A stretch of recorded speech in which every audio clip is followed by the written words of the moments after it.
Salve pessoal, tudo bem? Hoje é dia de falar de poesia aqui no nosso canal. Eu vou trazer para vocês 5 poemas muito famosos da literatura brasileira. Você vai com certeza adorar, vai conhecer também, acho que a maior parte deles. Fiquem comigo até o final desse vídeo, porque a literatura é com Alencar.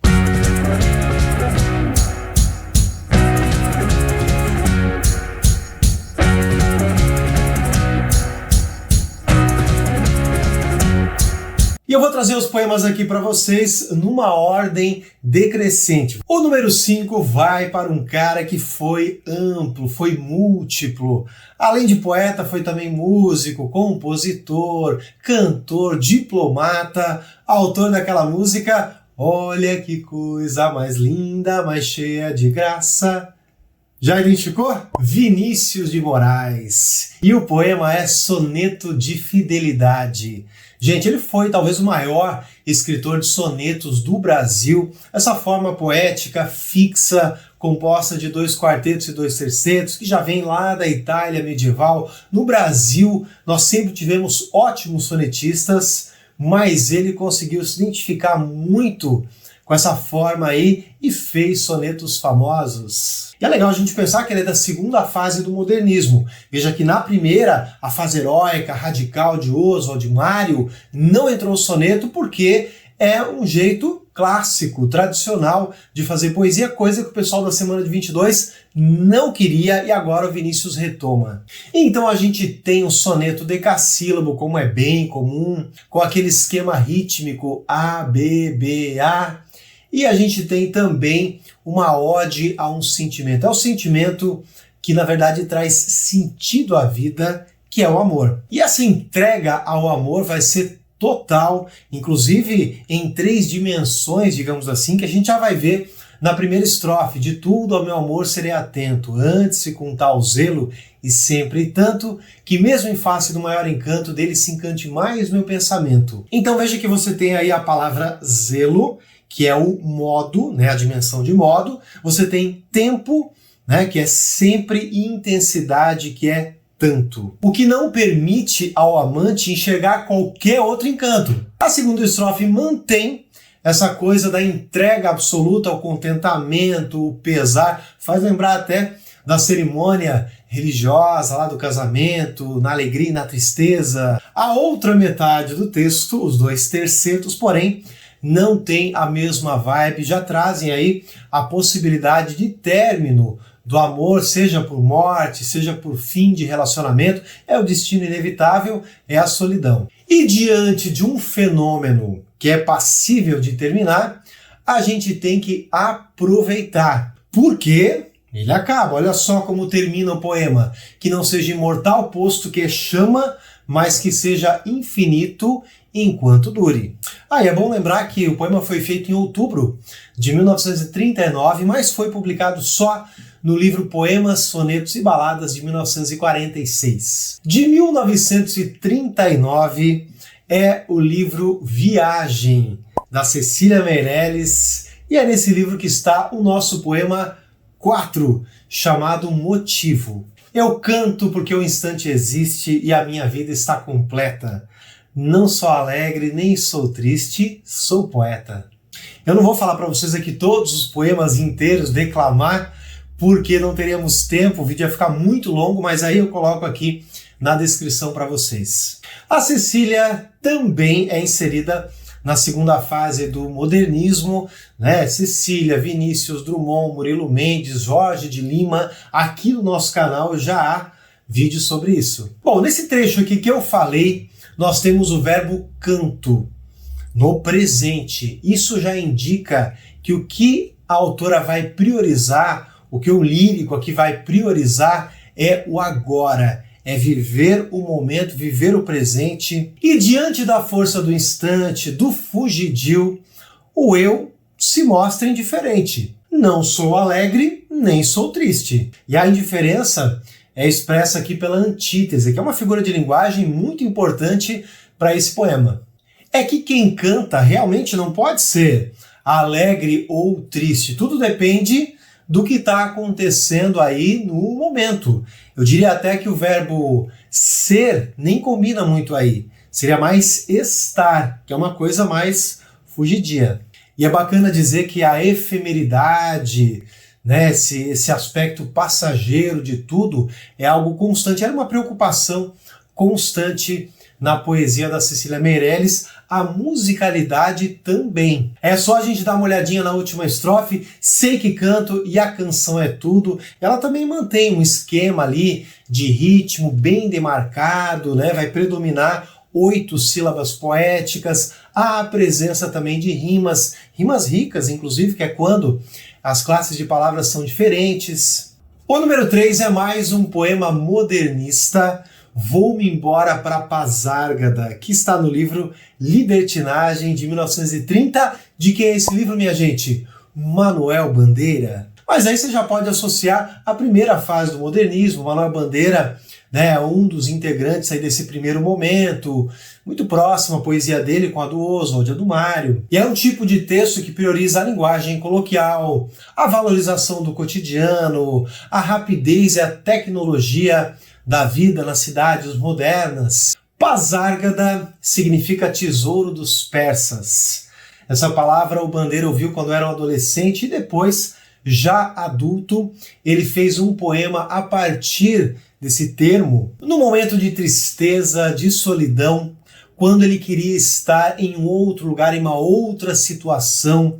Então aí nós vamos ter, na verdade, um desejo de fuga, de evasão. A fuga para este lugar maravilhoso é uma metáfora da busca pela liberdade, por uma vida que podia ter sido muito mais prazerosa, inclusive se não fosse a presença do quê? Da tuberculose, essa doença que atrapalhou muito a vida do poeta. Quem sabe até aquela liberdade da infância. E a infância vai aparecer em alguns momentos aqui do texto para me contar as histórias que no tempo de eu menino Rosa vinha me contar. Outro tema abordado é o afeto, o contato físico, que vai aparecer na obra aí do Bandeira de uma forma geral. Nesse sentido, a fuga para Pazárgada seria aí uma possibilidade, né, de satisfação dos desejos eróticos, a questão da sexualidade, num lugar onde não existe solidão. Agora vamos lembrar que o poema está no livro Libertinagem. O que significa isso? Exatamente um entregar-se aos prazeres sexuais. Vou-me embora para Pazárgada, lá sou amigo do rei, lá terei a mulher que eu quero, na cama que escolherei. Deixa eu contar uma curiosidade para vocês, eu já fui para Pazárgada. Opa, professor, como assim?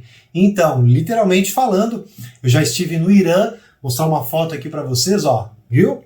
Tô mentindo não. Já fui pro Irã e lá tem um lugar chamado Pazárgada, onde há o túmulo do Dario, ou Dário, aquele imperador persa antigo. Quem é que nunca falou ou nunca ouviu falar tinha uma pedra no meio do caminho? E aí está então o nosso poema de número 4, No Meio do Caminho, Carlos Drummond de Andrade. Ele é associado à segunda fase do modernismo, porém o texto é de 1928 e foi publicado pela primeira vez na revista de Antropofagia. Depois, em 1930, acabou sendo inserido em alguma poesia o livro de abertura de estreia desse que seria o grande nome da nossa poesia, Carlos Drummond de Andrade. E nessa época aí o Drummond estava bastante influenciado pelo pessoal lá de São Paulo, né, pelo pessoal de 22, até o Drummond tinha o modernismo mineiro, né, uma espécie de sucursal, de filial dos modernistas paulistanos lá em Belo Horizonte, onde Drummond fazia faculdade de farmácia. Dá para ver que é um poema aí da primeira fase do modernismo, tinha uma pedra em vez de havia ou existia, uma linguagem bem coloquial. A pedra, geralmente, é associada a um obstáculo, um problema, né? Quem tem um problema já tem dois de cara. Há um problema que a gente tem na vida, mas preste atenção que no poema, em nenhum momento a gente tem uma definição do que é essa pedra. Então, cada um que use a pedra como bem entender. Existem algumas possibilidades, claro. Você pode pensar aí, por exemplo, no caráter metalinguístico do texto, né? Essa presença ali das retinas fatigadas, né? A dificuldade da produção literária, da produção poética. Então a pedra pode estar associada a isso. A gente pode pensar aí no João Cabral de Melo Neto, que era fã, digamos assim, do Drummond e que também adorava usar a pedra nas suas poesias, inclusive com um caráter metalinguístico. Um crítico bem conhecido, Gilberto Mendonça Telles, trouxe aí a pedra como uma hipértese de perda, já que exatamente nessa época o Drummond havia perdido o filho dele. Há quem diga ainda que essa pedra pode ser os parnasianos, uma pedra no caminho dos modernistas. Eu estou lembrando aqui daquele poema Nel mezzo del camin, do Olavo Bilac, né, que virou no meio do caminho do Drummond. Se o Drummond estava numa vibe bem modernista, combina mesmo uma crítica àquilo que é passadista, tradicional, parnasiano. De qualquer forma, tanto o Drummond quanto o Olavo Bilac acabam se remetendo ao Dante Alighieri, Nel mezzo del camin, que é a forma como começa o livro que eu adoro. Quem me acompanha nas redes sociais sabe, eu falo direto aí da Divina Comédia. Vamos agora ao último, ou seria o primeiro? Número 1, mas antes, aquele recadinho, já está inscrito aqui? Então, por favor, inscreva-se no nosso canal, ative o sininho, faça comentário, dê like, todo esse procedimento gostoso que vai espalhando o nosso canal. E se você quiser saber mais também sobre esses grandes autores e as suas escolas literárias, não esqueçam que nós temos o curso das escolas literárias. É só procurar lá no meu Instagram, né, na bio, que você vai encontrar o link. Vai poder se inscrever e aprender um monte de uma forma descontraída, divertida, que é o que a gente sempre procura. E não poderia deixar de ser o número 1, Minha Terra Tem Palmeiras, onde canta o sabiá, seno A, cosseno B, seno B, cosseno A. Essa é a brincadeira que todo mundo faz quando eu declamo esse poema em sala de aula, nos cursinhos, virou macete já de pré-vestibular. É isso aí, a Canção do Exílio, do poeta romântico Gonçalves Dias, um texto feito em 1843, quando ele fazia faculdade de Direito em Coimbra, estava lá em Portugal, foi um homem muito viajante, porém o texto foi publicado em Primeiros Cantos, 1847. Estamos falando, minha gente, de um texto muito simples, em termos de estrutura, em termos de vocabulário. São raras as palavras que você não vai entender se for ler a Canção do Exílio, concorda? Talvez esteja aí um ponto que faça com que ele seja tão popular, né, tão famoso. Outra coisa, é um poema em que predomina a primeira pessoa do plural. Nosso céu tem mais estrelas, nossas várzeas têm mais flores. Meio que chama, né, conclama nós brasileiros a valorizarmos as coisas que são da nossa terra. Bom, na verdade é um texto que quer enaltecer, tem aquele espírito ufanista de enaltecer o nosso país, bem ao gosto aí do romantismo, principalmente da primeira fase da poesia romântica, onde estão Gonçalves Dias, Gonçalves de Magalhães. Bacana relembrar que estamos bem pertinho aí de 1822, a nossa independência, quer dizer, isso vai trazer um sentimento até então desconhecido para nós brasileiros, que é o sentimento de nacionalismo. Então, vamos engrandecer a nossa pátria e tudo que pertence a ela. Outro ponto curioso que faz com que a gente dê bastante atenção para esse texto é o fato de ele evitar a adjetivação. Quando você vai elogiar alguém ou algum lugar, é muito comum você usar lindo, maravilhoso, grande, pequeno, rico, enfim. Aqui ele vai trabalhando, o Gonçalves Dias, com a comparação.